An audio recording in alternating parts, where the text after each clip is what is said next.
Hello everybody. मैं Rajesh Sharma, faculty computer science, government college Nasirabad. आप सभी का एक बार फिर से स्वागत करता हूं हमारी सी लैंग्वेज की क्लास में। जैसा कि पिछली क्लास में हमने गो टू स्टेटमेंट के बारे में पढ़ा कि मेनली ये एक ब्रांचिंग स्टेटमेंट है और किस तरीके से ये प्रोग्राम के फ्लो के कंट्रोल को डाइवर्ट कर सकती है किसी भी मूवमेंट पे और किसी भी पॉइंट पे। मतलब किसी भी पॉइंट्स पे मतलब कहीं पे भी आप उसमें कंट्रोल को किसी स्टेटमेंट से उससे ऊपर भी वापस डाइवर्ट कर सकते हैं, उससे नीचे भी डाइवर्ट कर सकते हैं। तो उस चीज़ को हम आज देखेंगे स्मार्टली किस प्रकार से हम उसको एक looping looping in the sense मतलब इस तरह का एक कोड जो हमको बार बार एग्जीक्यूट करवाना है। तो बार बार एग्जीक्यूट करवाना है एक फिक्स नंबर ऑफ टाइम्स तक या एक पर्टिकुलर कंडीशन के ट्रू होने तक। तो उसको हम बोलते हैं लूपिंग स्टेटमेंट। तो गो टू को जो है वो एक लूपिंग स्टेटमेंट के तौर पे भी प्रयोग किया जा सकता है अगर उसे इफ स्टेटमेंट के साथ स्मार्टली यूज किया जाए तो। वैसे तो हम डिटेल में आगे लूपिंग स्टेटमेंट्स के बारे में पढ़ेंगे ही, जिसमें कि हम जानेंगे कि किस प्रकार से जो लूपिंग या इटरेटिव स्टेटमेंट्स होती हैं जिसमें हम एक कोड को कितनी बार भी या एक पर्टिकुलर कंडीशन के ट्रू या फॉल्स होने तक बार बार रिपीट या एग्जीक्यूट करवा सकते हैं। उसके लिए अलग से स्पेशली आपके सी लैंग्वेज में इंस्ट्रक्शंस मौजूद हैं।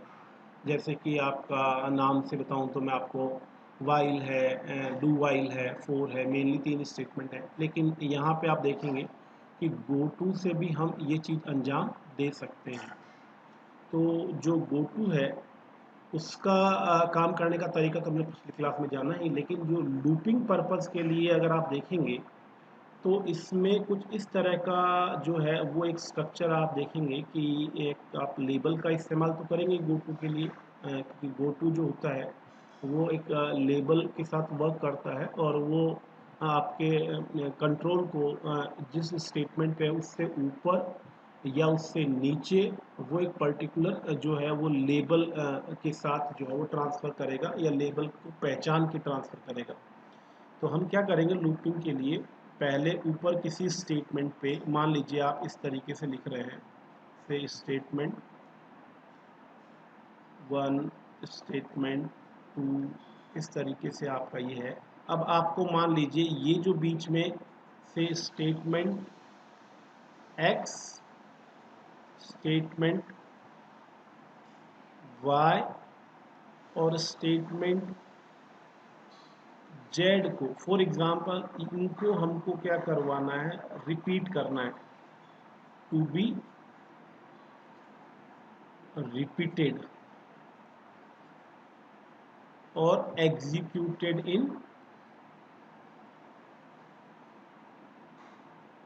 इन अ लूप। और ये बात हमेशा ध्यान रखनी चाहिए कि जो लूप या रिपीटेशन है वो एक फिक्स टाइम या फिक्स कंडीशन तक ही चलना चाहिए। ऐसा नहीं हो कि वो आपका इनफाइनाइटली चले जा रहा है, क्योंकि फिर इसका कोई मतलब नहीं रह जाएगा। क्योंकि जनरली कोई भी प्रोसेसिंग जो है वो इनफाइनाइट टाइम्स के लिए होती नहीं है और कंप्यूटर उसको फिर कभी कंप्लीट नहीं कर पाएगा। तो आपको उसको प्रॉपरली जो है वो टर्मिनेट करने या होने की शर्त कहीं ना कहीं देनी पड़ेगी। तो इसमें हम क्या करेंगे कि यहाँ पे जैसे मान लीजिए statement X, statement Y, statement Z, इन तीनों को हमको क्या करना है, रिपीट करना है। तो हम क्या करेंगे, स्टेटमेंट एक्स के आगे एक लेबल,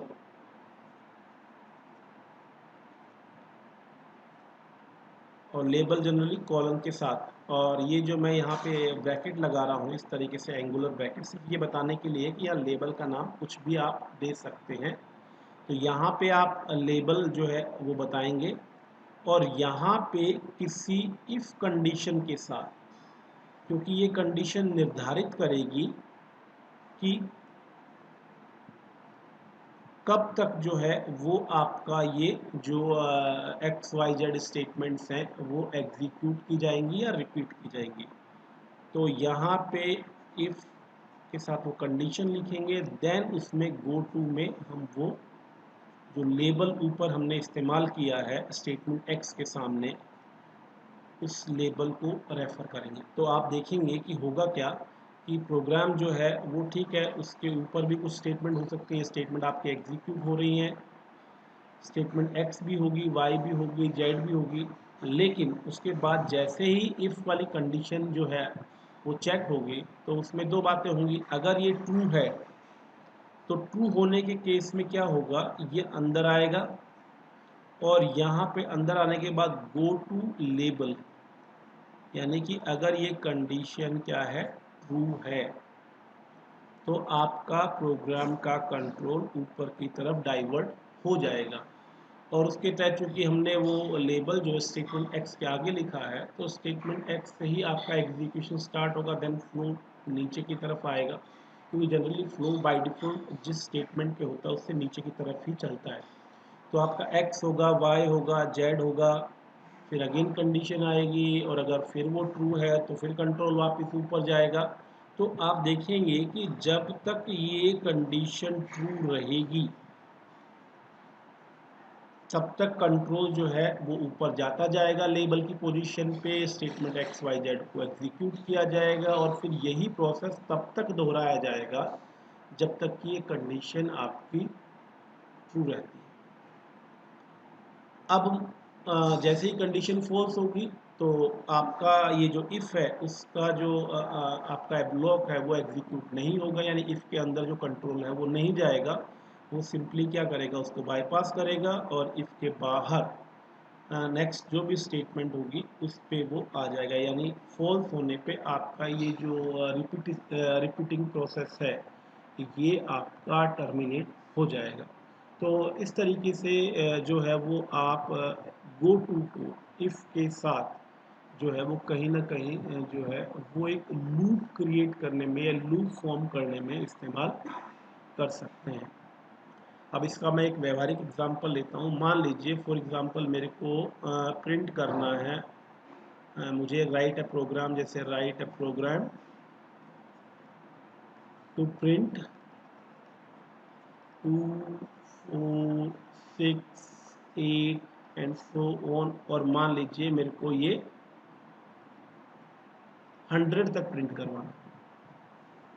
तो आप यहाँ पे देखेंगे कि अगर मेरे को ये प्रोग्राम लिखना है तो ऑब्वियसली लूप चलाना ही पड़ेगा, क्योंकि मैं बार बार आप देखेंगे 2 से लेके 100 तक जो है वो आपके करीब करीब जो है 50 नंबर्स हैं। तो मैं अलग अलग प्रिंट एफ में तो उसको लिखूँगा नहीं, मैं ऐसा कुछ लिखना चाहूँगा कि मैं एक प्रिंट एफ लिखूँ और उसको बार बार जो है रिपीट करूँ ताकि मेरी ये काउंटिंग प्रिंट हो जाए। इसके लिए हम हमेशा की तरह पहले hash include stdio.h, then void main, then after हमको चूँकि ये वैल्यू है, आप देखेंगे कि पहले वो 2 है, फिर वो 4 है, फिर वो 6 है, वो लगातार जो है वो आपकी इंक्रीज भी हो रही है, यानी चेंज हो रही है। तो डेफिनेटली इसके लिए कोई ना कोई वेरिएबल हमको लेना पड़ेगा, से x, और उसको हम इनिशियलाइज करेंगे 2 से। तो इस प्रकार से हम जब कोई वेरिएबल डिफाइन करते हैं तो उसी समय उसको एक स्टार्टिंग वैल्यू भी हम दे सकते हैं, जिसको कि हम इनिशियलाइजेशन कहते हैं। तो ये वैल्यू 2 से इनिशियलाइज हो गई क्योंकि स्टार्टिंग वैल्यू हमारी 2 है। अब हम क्या करेंगे, सिंपली प्रिंट एफ करेंगे %d और यहाँ प्रिंट करेंगे। तो ये हमको पता है कि इस तरीके से किसी भी वेरिएबल का फॉर्मेट स्पेसिफायर लेके उसको प्रिंट एफ में डाला जाए तो सिंपली उसकी वैल्यू प्रिंट होती है। तो यहाँ पे जो है वो आपका x की वैल्यू प्रिंट हो जाएगी 2। अब सवाल है कि ये बढ़ेगी कैसे और ये बार बार प्रिंट कैसे होगी। तो बढ़ने में तो आप सिंपली ठीक है कि आप इसके लिए जो है वो स्टेटमेंट लिख सकते हैं x equal to x plus 2, यानी कि x को 2 से बढ़ाया जाए और वो वैल्यू x में डाल दी जाए, यानी x की वैल्यू को चेंज कर दिया जाए। तो अगर पहली बार 2 है तो फिर 2 + 2 4 आ जाएगा, ठीक है। लेकिन सवाल ये कि वापस प्रिंट कैसे होगा और फिर अगली बार। तो यहाँ पे हमको देखना है कि हमको ये जो दो चीज़ है, ये जो है दो स्टेटमेंट हैं टू बी रिपीटेड,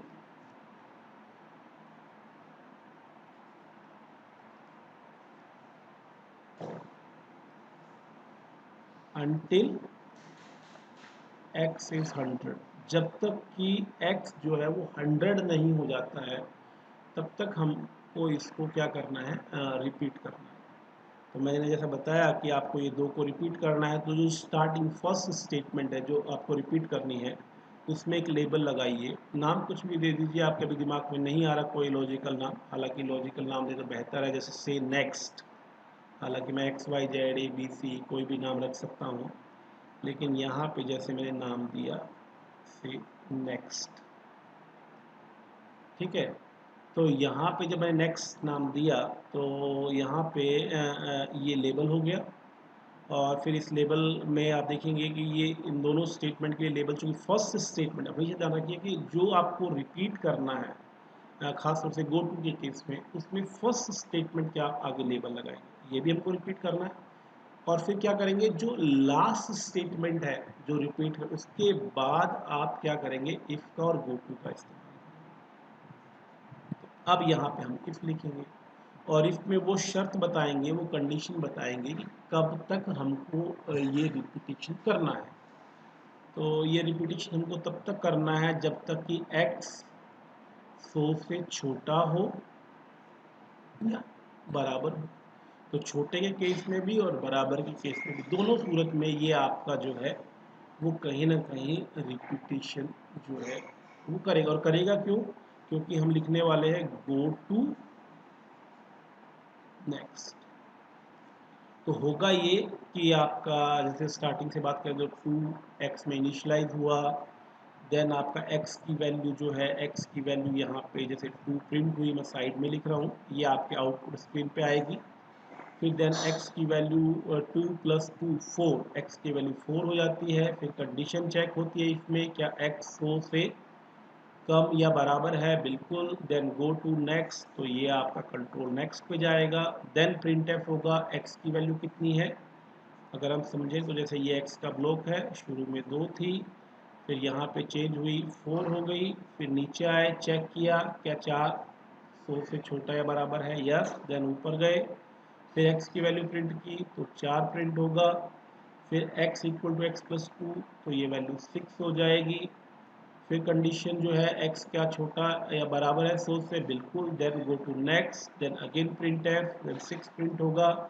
फिर x की वैल्यू बढ़ेगी 2 से, फिर ये 8 हो जाएगी। तो इस प्रकार से आप देखेंगे कि वैल्यू हर बार 2 2 2 2 बढ़ती जाएगी, और फिर ऊपर जब कंट्रोल जाएगा तो वैल्यू प्रिंट होती चली जाएगी। इस तरीके से आपका ये प्रोग्राम वर्क करेगा। और लास्ट टाइम जब ये वैल्यू 100 हो जाएगी, क्योंकि ऑब्वियसली 2 4 6 इस तरह से इवन में चल रहा है, तो एक मोमेंट पे आके 100 भी होगी, तो जब 100 होगी तो भी कंट्रोल ऊपर जाएगा, देन 100 प्रिंट होगा।